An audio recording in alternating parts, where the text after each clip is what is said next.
Drive into summer with the Honda CR-V and Accord, your fun-to-drive, weekend getaway vehicles. From Honda, the 2024 Kelley Blue Book's KBB.com Best Value brand. So hurry in to the Honda Summer Event. For a limited time, well-qualified buyers can get a 2.9% APR on a 2025 CR-V or 2024 Accord.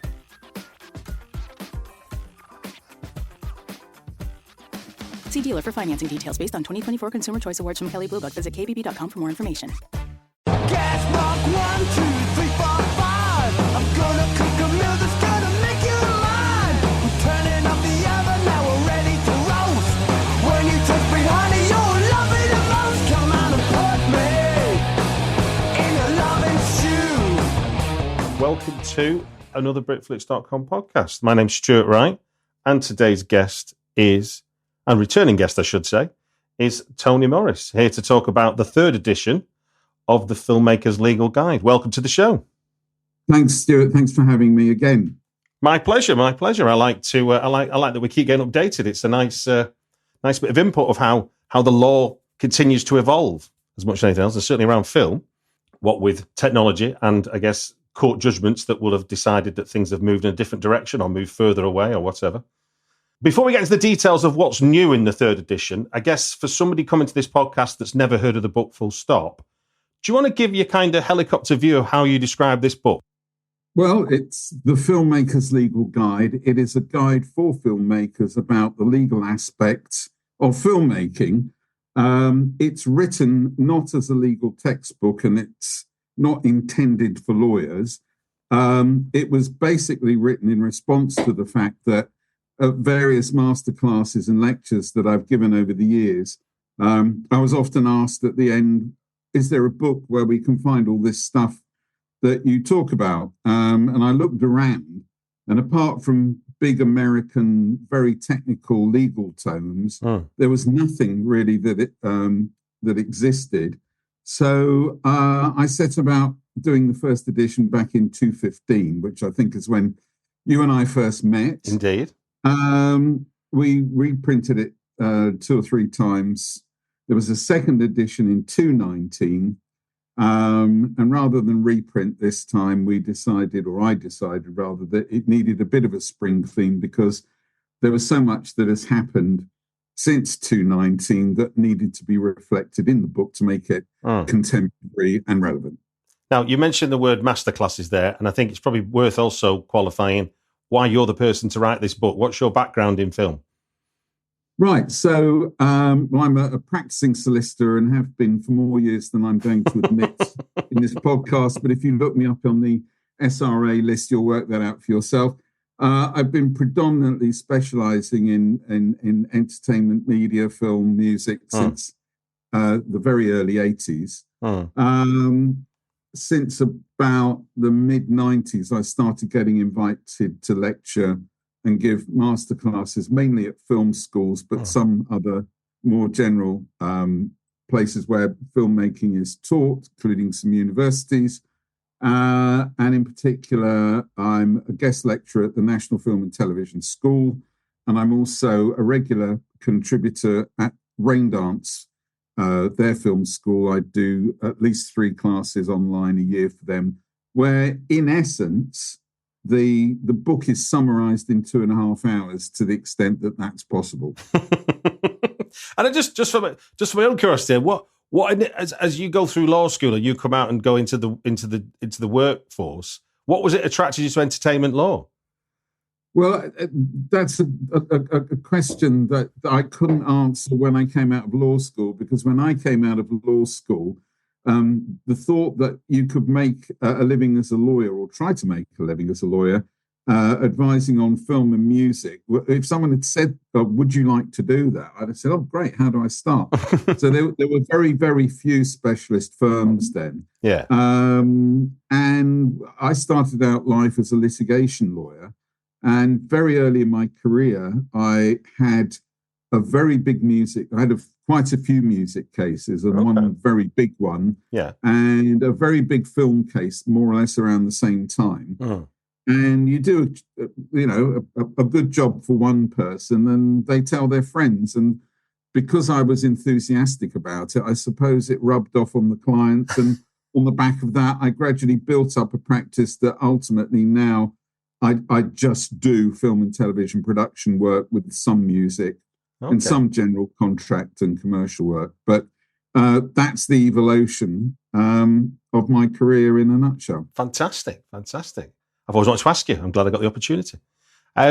So, thinking of some of the new things that are in the book, and these are quite short. These are a couple of short segments, but it's interesting that I hadn't realised between the two versions that these weren't included before. So you've added in something about, and weirdly you mentioned music. You've added in music supervisors and you've added in executive producers. You've defined their roles and sort of what they're for, what they can be for, what they're not, maybe what they're not for. Do you want to? What was your motivation for adding them to the book this time round?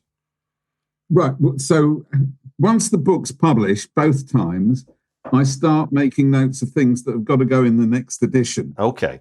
And some of these things you think, well, there's only you can only make a book so long. And it's when problems arise that you think, actually, there needs to be something in the book. So I had a particular situation last year on a film, or maybe it was 2 years ago, where a music supervisor was hired in, who was great at finding the music, but didn't have a clue about contracts or music rights. And it ended up myself and the producer between us doing 2/3 of that music supervisor's job. So I thought it was worth. It's more of a cautionary note rather than a legal thing. And Stuart, you've read the book and you know this. Whilst I do try and include legal elements, I try to make it practical so that when people come across these elements that have a legal aspect to them, they're thinking about the practicalities as well. And the points I've made about music supervisors is make sure that this person is either very good at the music, in which case you might need to get someone else to look at the contracts, or they might be very good at the contracts, but lousy at finding out which music is going to fit your film. So there are legal elements there because music clearances, as we know, are horribly complicated, and it's good to have someone who knows what they're doing, who specialises doing them, but you need to be able to supervise the supervisor. Indeed. And that what you've just said there, describing why that's included and what you said about it, sort of echoes advice that runs through the book, which is your advice as a legal advisor to filmmakers trying to make films is to make sure the people you're working with are A, who they say they are B, competent enough to do what they say they're doing, and aren't going to run off with the family jewels, basically. And I mean, about 3 or 4 years ago, I started adding this section about people at the beginning of every lecture. And the reason I do that is because inevitably in every lecture, particularly with entry-level filmmakers or people who've just made one or two, they'll preface the question with, my friend. And as soon as you hear that, you know that the person isn't a friend. And they've gone into some kind of a project without contracts, and the whole thing is a complete horlicks. And the examples, section 52, I think it is, of the book is about people. Yeah. And as you say, checking them out, who they are. And the examples in that section are all based on things that have happened in my practice within the last 5 years. And that's not to say that I haven't had dozens of similar things in previous years. People get other people wrong. And if the people are wrong, you can have the best contract in the world, but you can still have a problem which becomes expensive to sort out. Yeah, I mean, again, the other feeling I get when I go over your book again is that there's no such thing in law about good faith or bad faith in a way, is there? It's often... Well, right. So in English law, there's no implied duty of good faith. Right. So I often write it in. And when people resist it, you think, well, if you're not prepared to act in good faith, am I to imply that you're only going to be in bad faith? So in some of the American states, and I think it's a point made in the book, there is an implied duty of good faith. And there's a lot of, there's growing jurisprudence in England about good faith. But yeah, you can put all this stuff in the contract, but checking the people out is more important than anything else. And just to pick up, so movie supervisor was one you described there. Executive producer is another title that you put in. Again, it's not about necessarily straightforward legal advice. It's more about describing who they could be, who they are to the film, and the contract that you sign with each other is related to that agreement, isn't it? Right. So executive producer is a very loosely used term. Most frequently, it applies to people who raise money for films because they're not actually producing. Well, they might be involved in the actual production, but they're raising money. It might be a credit that's accorded to a big actor who puts his name on the film, and that enables you to raise your funding or get other well-known actors in to do key parts. Or it can be for providing more than just legal services, but a bit of business input, which when people sometimes say, oh, we'd like to make you an executive producer on the film. So for years, I never did that. I have now done it 2 or 3 times where I felt it was deserved in the sense that I was contributing more than just giving them plain legal advice. Yeah, because you also I remember interviewing a filmmaker who was exec produced by John Sayles, and essentially that role, the executive producer credit that John Sayles got was essentially almost like being a consultant to the producers. Like, I've got experience of this, so I will help you through it. This is essentially what I will help you do.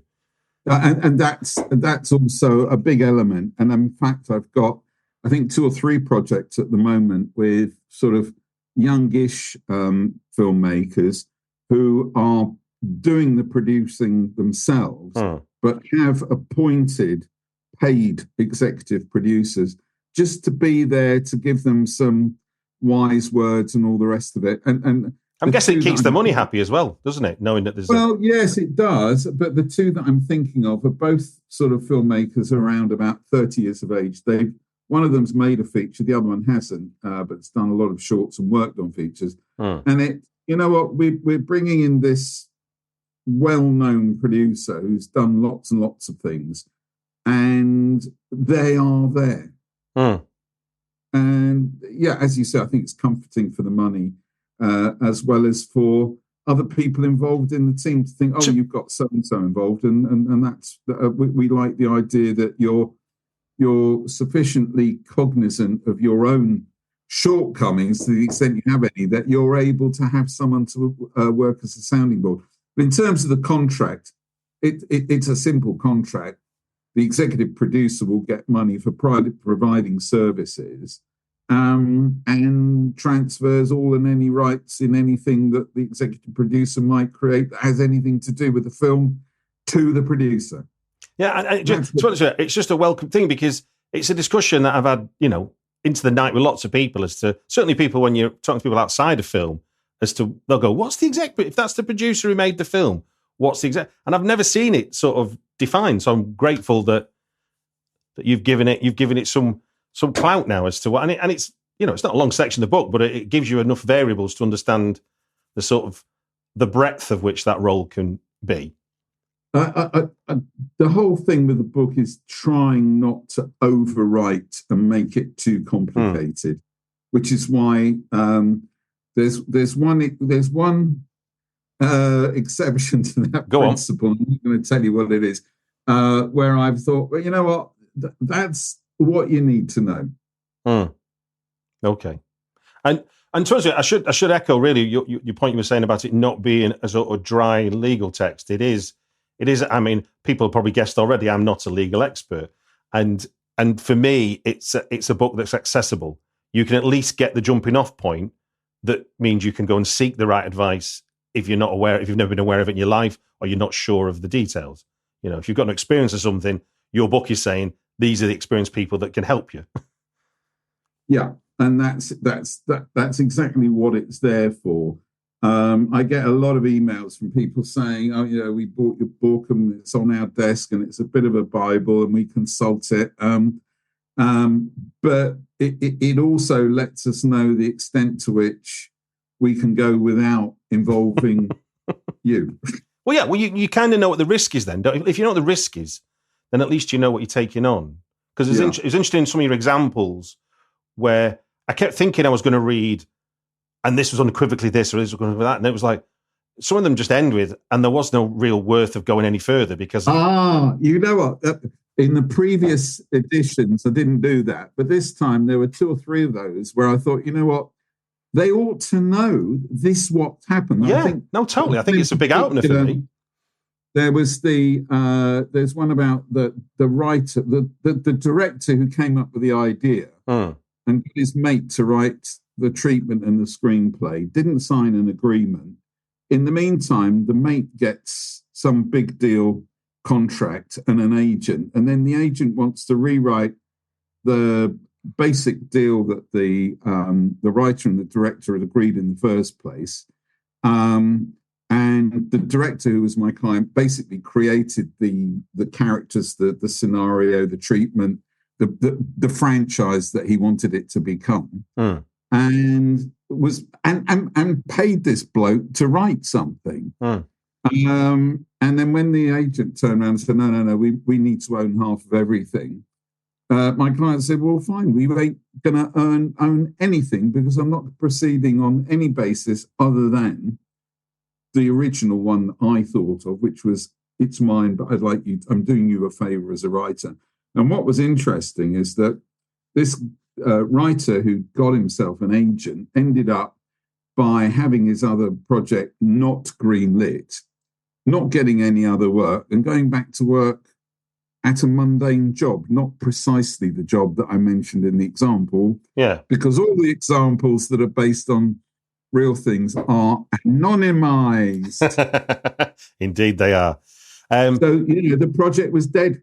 Having gone through a little bit of casting myself, touching the edges of it on small indie projects, I thought your dealing with artists advice was really sound. I mean, just differentiating, just that simple differentiation of there's a new actor and they'll have an agent that needs to make money off them.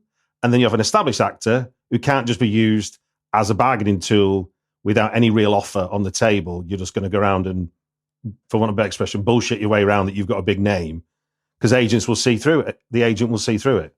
Right. So I've developed my attitude towards agents over a very long period. And I don't get called in that often to negotiate the details of an actor's deal. Right. I sometimes come in where the contracts are more complicated or there's favoured nations, there's all that kind of stuff.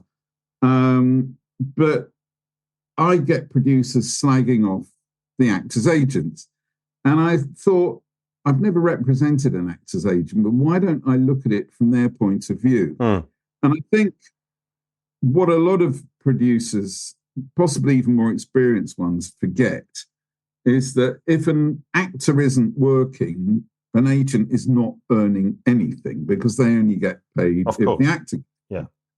If they've got a young actor who's sort of a hot property, has done something quite good in the West End or the Fringe, and someone wants to put them in a film or a program, the agent is not going to let that possibly golden nugget get put into some very poorly produced or poorly thought out project. Yeah. So they do want to get paid, but at the same time, there's no point in an agent committing a cast member to some possible project that may happen and it may not.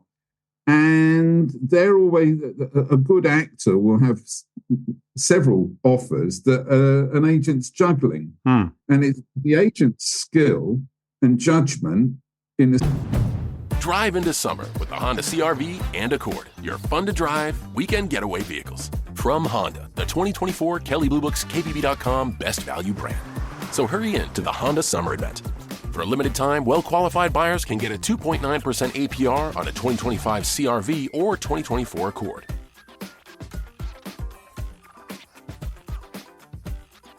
See dealer for financing details based on 2024 Consumer Choice Awards from Kelley Blue Book. Visit kbb.com for more information.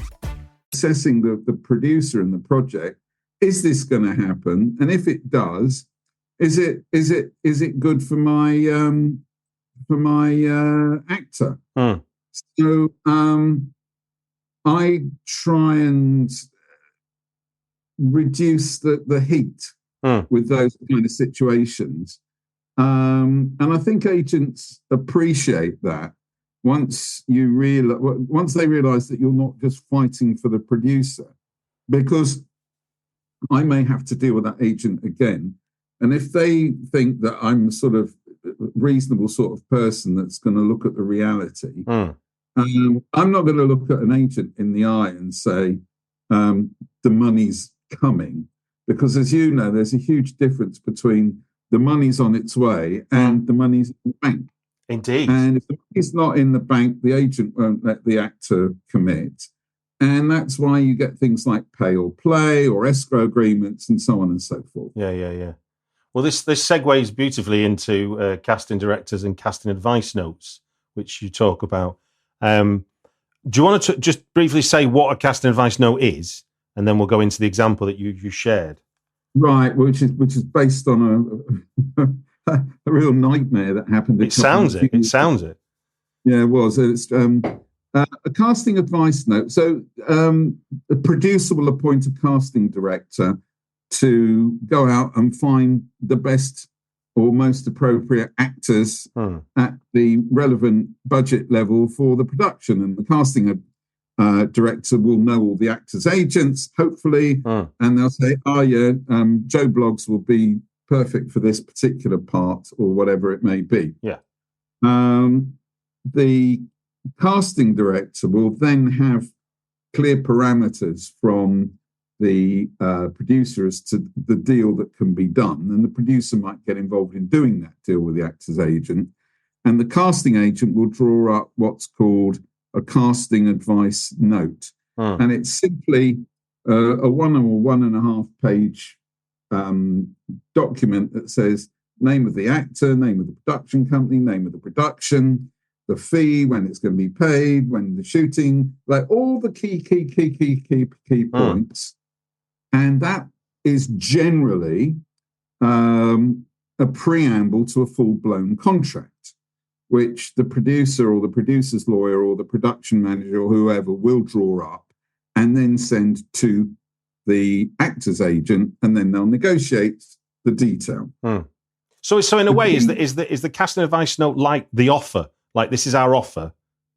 Essentially, yes. Yeah. However, there is a problem that can arise with these things, and it's the issue of whether or not a casting advice note and the terms that are included are binding and enforceable in the same way as a contract. Now, if you're working on a short time frame, and there's the 10 cast people to get done, and that means 10 long form contracts, it is not unknown for the parties to sign the casting advice note, and it might say subject to the producer's normal terms or on pact terms or whatever. Yeah. And it might well not be a packed production.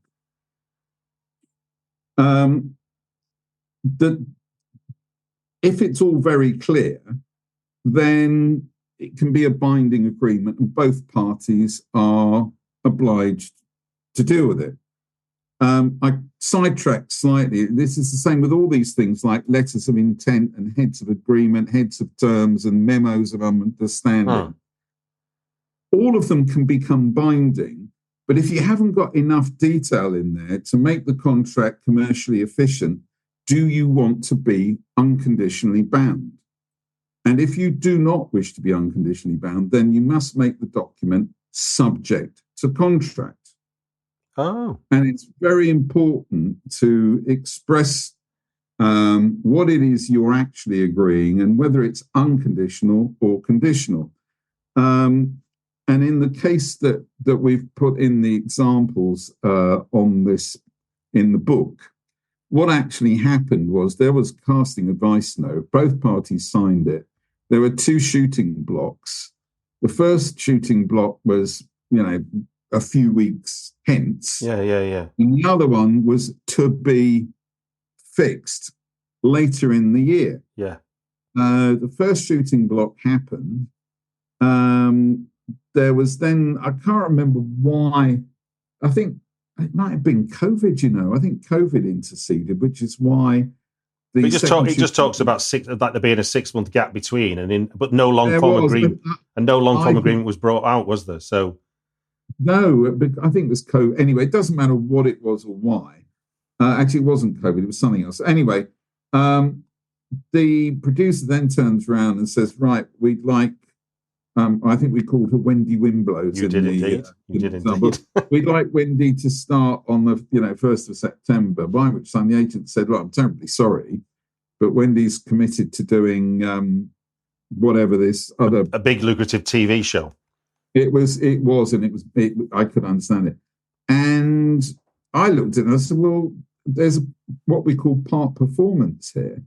You've paid X pounds for the first shooting block. The actor in question has undertaken the work that was required. There's nothing in there to say that she wouldn't turn up for the second shooting block. As far as I'm concerned, it's an enforceable contract." The lawyer on the side of the agent turned around and said, "Well, yeah, but it's subject to a contract to be agreed." I said, "Yeah, the detail, but there's enough in here that..." Anyway, they basically said, "We're not. Wendy Wimblows will not be doing this, so run away."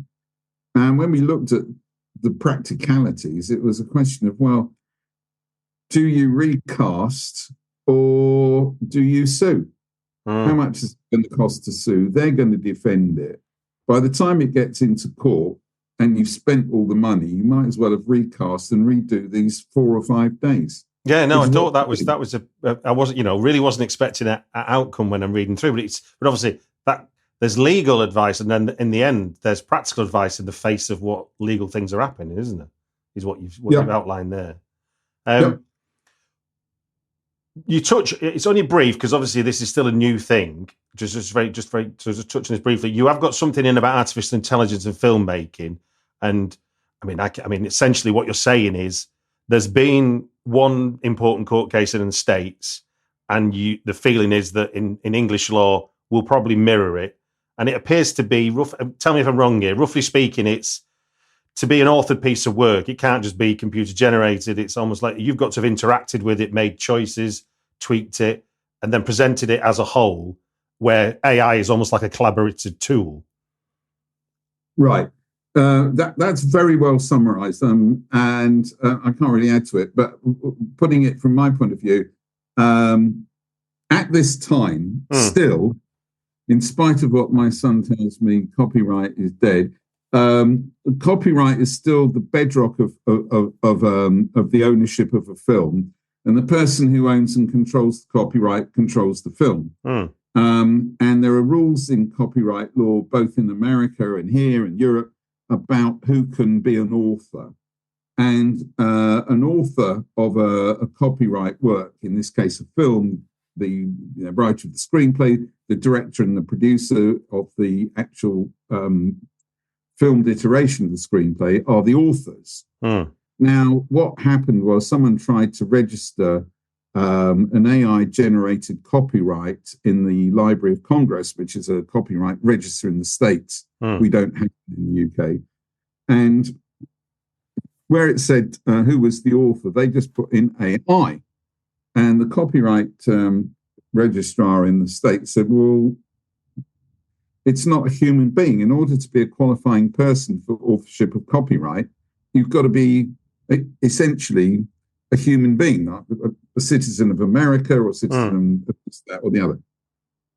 So the corollary to that is that if you're going to create an AI film, you, the person who directs ChatGPT or whatever tool you're using, is essentially making some creative input, and therefore it is those persons who are directing that creative input of the AI who should claim the authorship of the film. Mm.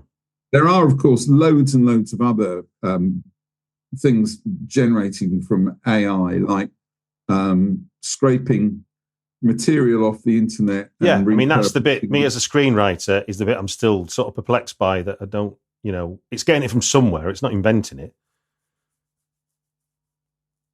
Sorry, can you repeat the question, Stuart? I'm saying, me as a screenwriter, thinking about how AI works in terms of, people talk about it basically grabbing from the internet and then translating it into whatever the prompt is. Essentially, it's getting it from somewhere. It's not making it out of thin air.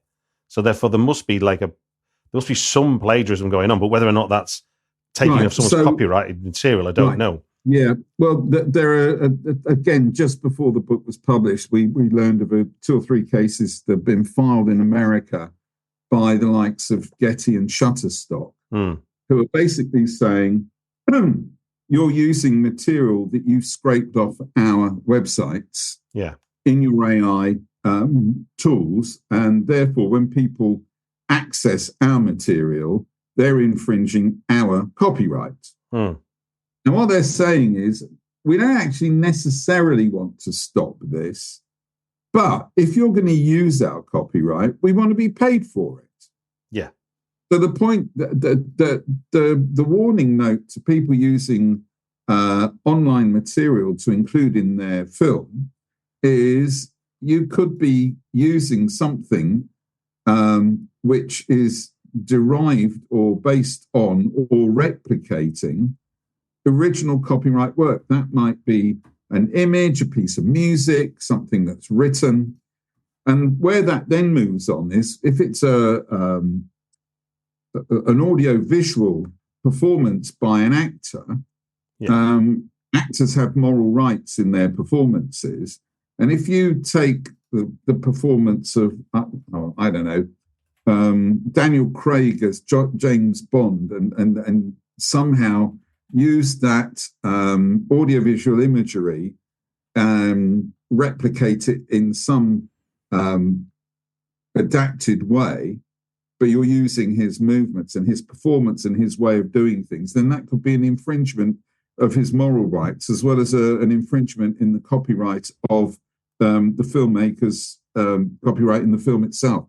Thank you for sharing that on AI. And yes, there's a long way to go, but I don't think we're going to stop it existing. I think it's going to become integral in some way, but how it affects us. And I guess, like you're saying, your debate you're having with your son about what copyright law even is in the 21st century, it's going to be a challenge, isn't it? It's going to change. I mean, we ever since digitization of music existed, I mean, we're now hearing about Spotify creating totally artificial. No, that scares the living daylights out of me. That they own, and no one gets any royalties. And there's a point at which human creativity, I think, could be seriously threatened. And at that point, you lose human innovation. We all turn into machines. But that's perhaps further ahead. That's a good idea for a script. We should write that dystopian future. Someone's probably already doing it, Stuart. True. One last subject to touch on to before I just do a quick close is you've extended the section 11 on fair use of copyright in your in the book. So what have you added then? What needed to be said about fair use that wasn't covered in the previous 2 editions? Basically, there just wasn't enough in there about the general principles. And it's really the overarching stuff. Okay. And it's the first 3 or 4 subparagraphs of that section. And I think, I mean, it's really part what you write is really to the point and easy enough to understand. I think that's where, because we see how people use and abuse things like YouTube, and fair use is maybe not as used as it sounds. As fair as it sounds, yeah. I think in the previous books, I gave what the examples were, but it wasn't clear enough. It wasn't clear enough to me, so I don't know about the punters. Yeah. That you've got to look at the overall use as to whether or not it's fair, or if it's effectively undermining the copyright owners value in the copyright. Yeah. So, if you do too many clips of the same artist, the same musician, the same this, at what point are you really creating something that competes with that copyright owner's own rights, the overall value of that career? So if you decide to do, a semi-documentary about, Noel Gallagher or something, and you've got 10 clips of him playing the guitar and his guitar style, at what point is that a documentary where your criticism and review, or is it really trading off his creativity as a guitar player? I mean, I would say with something like that, go and clear the clips that you want to use. Well, look, that sort of covers some of the main points that you highlighted for me. And I just think one of the new things you've got in the book is the filmmakers' do's and don'ts, which I can imagine could be photocopied and put above people's walls as reminders as to what when you go out for work and you go to meet people, just have these things, especially if you're meeting new people. And I won't read them all, but just a couple, just to highlight how sort of, I guess, common sense and pragmatic this advice is. There's no miracles you're producing here. This is just like, remember, we're in business, and as you say, affable and nice are not the same thing, which I thought was good to and equally that's been one of my touchstones for the last 50 years, I think. Well, I mean, it's a rule for life as much as a rule for the film business, isn't it? Let's be honest. I mean, you can have someone come to your house and say they're going to fix your roof, but they might not turn out to be that nice. And unfortunately, as collaborations often start, friends may not turn out to be. Everyone can be friends until things go wrong, and that's where friends are revealed or not. And it's not even when things go wrong, it's because the other person basically doesn't know what they're doing, or more often than not has an exaggerated opinion of their own value and abilities. Yeah, well, look, it's only a page and a half within the book, but I think for as a reference point, it's a good thing to remind yourself of the things you're saying in there. Well, look, it just gives me to say thank you very much for giving us your time on the Britflix podcast to discuss the third edition of the Filmmakers Legal Guide. Do you want to tell people how they can get it? Right, yes. It's published by Brown Dog Books, and Brown Dog Books has its own bookstore. I ought to be able to tell you what it is. Can you click? We'll put a link in the show. We'll put a link in the show notes. Right. What I'm going to do, Stuart, I'll send you the link to Brown Dog Books. Brilliant. It's also on Amazon Kindle, and it's up there now. Although the official publication date is the 28th of June. Brilliant. Well, look, thank you very much for giving us your time on the Britflix podcast. Great. Thanks, Stuart. Best of luck. Indeed.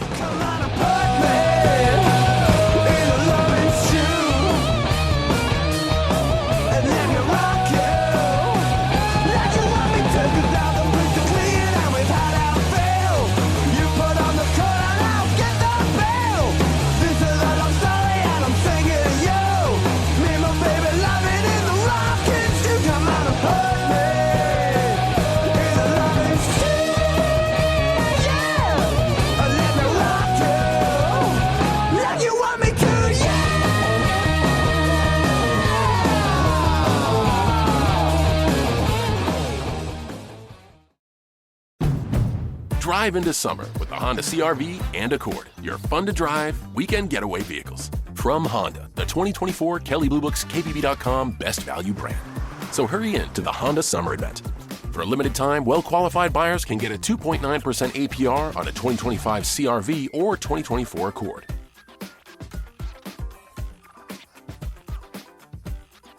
See dealer for financing details based on 2024 Consumer Choice Awards from Kelley Blue Book. Visit kbb.com for more information.